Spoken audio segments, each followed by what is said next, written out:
రాజు అయితే ఆ కావ్య ఆఫీస్ ముందు నిలబడి ఫోన్ చేస్తూ ఉంటాడు. కావ్య ఫోన్ ఎంతకీ కలవకపోవడంతో ఏంటి ఇతని ఫోన్ కలవడం లేదు, ఇప్పుడు ఎలా అని చెప్పేసి అయితే అనుకుంటూ ఉంటాడు.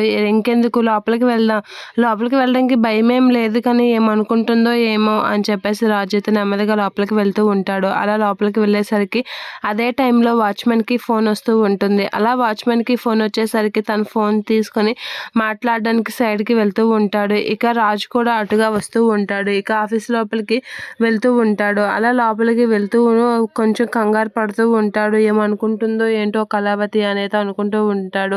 ఇక వాచ్మెన్ అయితే మాట్లాడుతూ ఉంటాడు. కావ్య అయితే శృతితో ఫైల్స్ అన్నీ అయిపోయాయి, ఇక నువ్వు అందరికీ ఈ విషయం చెప్పి కొంచెం వర్క్ దగ్గరుండి చేయమని చెప్పు అని అయితే శృతికి చెప్తూ ఉంటుంది కావ్య. ఇక సీసీ కెమెరాలో రాజు రావడం చూసి ఒక్కసారిగా షాక్ అవుతూ ఉంటుంది కావ్య. ఈయన ఎందుకు ఇక్కడికి వచ్చారు, డైరెక్ట్గా ఇక్కడికి వచ్చేసారేంటి, తన సొంత ఆఫీస్ అనుకున్నాడా ఏంటా, సొంత ఆఫీస్కి వచ్చినట్లుగా వచ్చేసాడు అని చెప్పేసి కావ్య అయితే రాజును అనుకుంటూ ఉంటుంది. ఇప్పుడు నేను ఎలా అని చెప్పేసి అయితే అనుకుంటూ ఉంటుంది.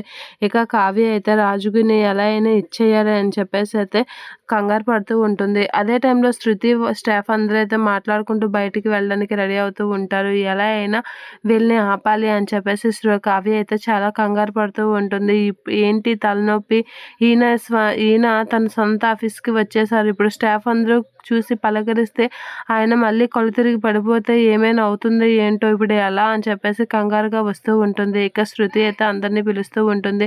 ఇక కావ్య అందరినీ పిలిచి కావ్య అయితే బయటకు వచ్చి ఎలా అయినా సరే వీళ్ళని ఆపాలి, రాజుని ఎక్కడి నుంచి తప్పించాలి అని చెప్పేసి అయితే చాలా కంగారుగా సైడ్ గేట్ నుంచి అయితే వెళ్తూ ఉంటుంది. అలా సైడ్ గది నుంచి అయితే వెళ్ళేసరికి రాజు అయితే కావ్యని ఇంకెందుకు అని చెప్పేసి డోర్ నాక్ చేస్తూ ఉంటాడు. అలా డోర్ నాక్ చేస్తూ రాజ్ కావ్యాన్ని నాక్ చేయగానే కావ్య ఎంచి అమ్మో ఈయన ఇప్పుడు లోపలికి వెళ్ళిపోతారా ఏంటి అని అయితే కంగారుగా వచ్చి రాజ్ చేయి పట్టుకొని అయితే తీసుకొని వెళ్ళిపోతూ ఉంటుంది. అలా కావ్య చాలా కంగారుగా రాజ్ చేయి పట్టుకొని బయటికి తీసుకొని వెళ్ళిపోతూ ఉంటుంది. అలా కావ్య చాలా కంగారుగా స్పీడ్గా ఎవరు చూస్తారో ఏంటో అని భయంతో చాలా స్పీడ్గా తీసుకొని వెళ్ళిపోతూ ఉంటుంది. అలా స్పీడ్గా వెళ్ళిపోయేసరికి రాజు ఏంటి కళావతి ఇలా చేస్తుంది, ఎందుకు ఇంత కంగారు పడుతుంది అని అయితే అనుకుంటూ ఉంటాడు. ఇక కావ్య అయితే రాజుని ఎవరు చూడకముందే బయటికి తీసుకొని వెళ్ళిపోతూ ఉంటుంది, శృతి వాళ్ళ కంట పడకుండా.